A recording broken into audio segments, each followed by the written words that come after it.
January the 26th, 2024. The International Court of Justice found a plausible risk that Israel's acts could amount to genocide. 6 provisional measures issued. But there is one paragraph that matters above all others. Paragraph 74. The court considers that there existed a real and imminent risk that irreparable prejudice would be caused to those rights before it gives its final decision. Real, imminent, irreparable. Not maybe, not possibly, not eventually. Real, imminent, irreparable. The highest court in the world said the risk is now. The harm is irreversible. The duty to prevent triggered.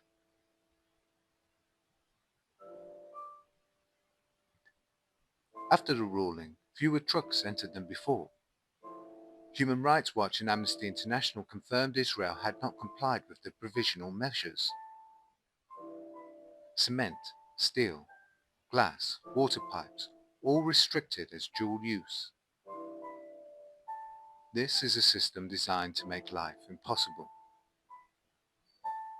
But conditionalities don't end with restrictions on food and water.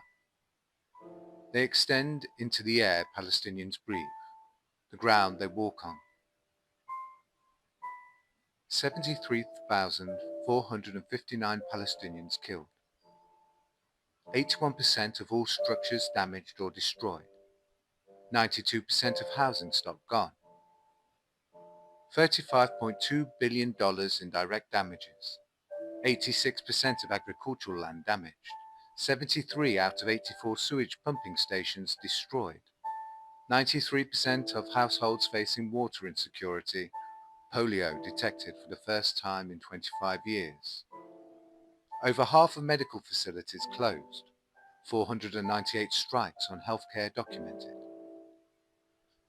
The UN Environment Programme warns, environmental damage risks locking Gaza's people into a painful, long recovery. Toxic effects persisting for decades. This is genocide extending into the environment itself. A toxic legacy that will claim lives for generations. The Genocide Convention says, undertake to prevent. Not observe, not express concern, prevent. If you give someone a weapon knowing they'll commit a crime, you're part of it. International law calls this aiding and abetting.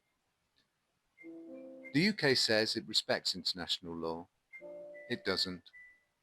Since the ICJ's ruling, weapons keep flowing. In March 2025, £8.7 million worth of targeting equipment components approved. The systems that decide where bombs fall. When challenged, the government argued plausible risk isn't serious risk. The highest court in the world says real and imminent risk of irreparable harm. The UK says not serious enough. Carry on. Lord Hermer, KC, the Attorney General, is the gatekeeper. His advice determines what the government considers lawful. If he says the ICJ's findings triggers the duty to prevent, the government must act. If he says it doesn't, the weapons keep flowing. The government says plausible risk isn't serious risk. We can wait for a court to decide genocide is happening. Here's why that's wrong. The duty to prevent kicks in when you learn of a serious risk, not years later, after a final ruling.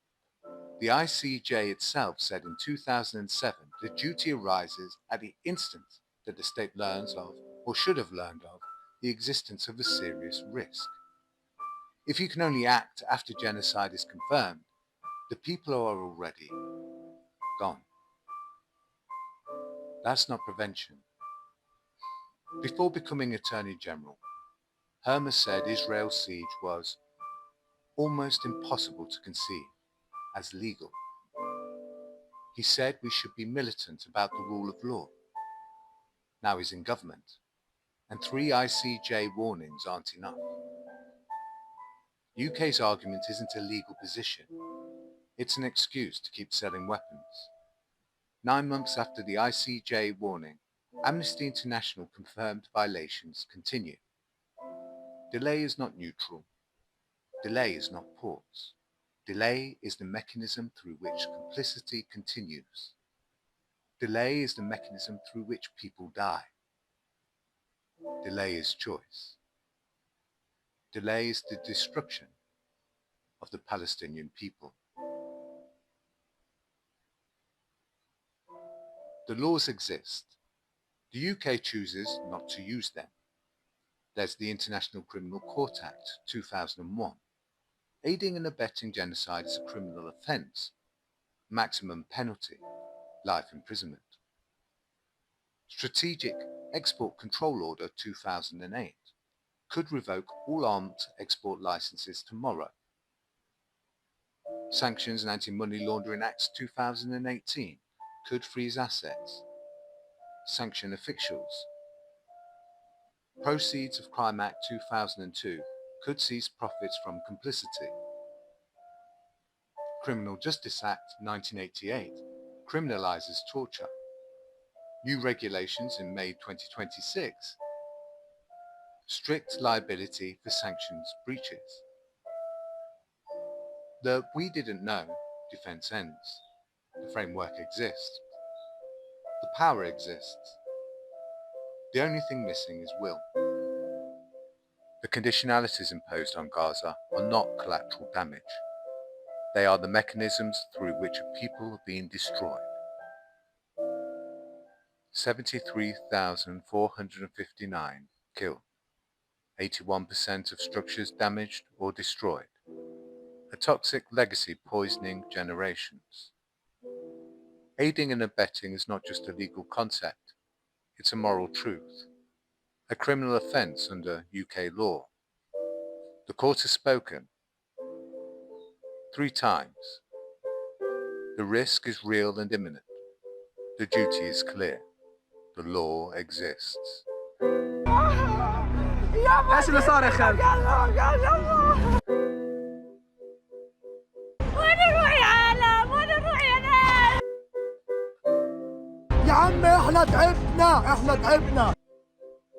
The gap between law and life is not inevitable. It is a choice.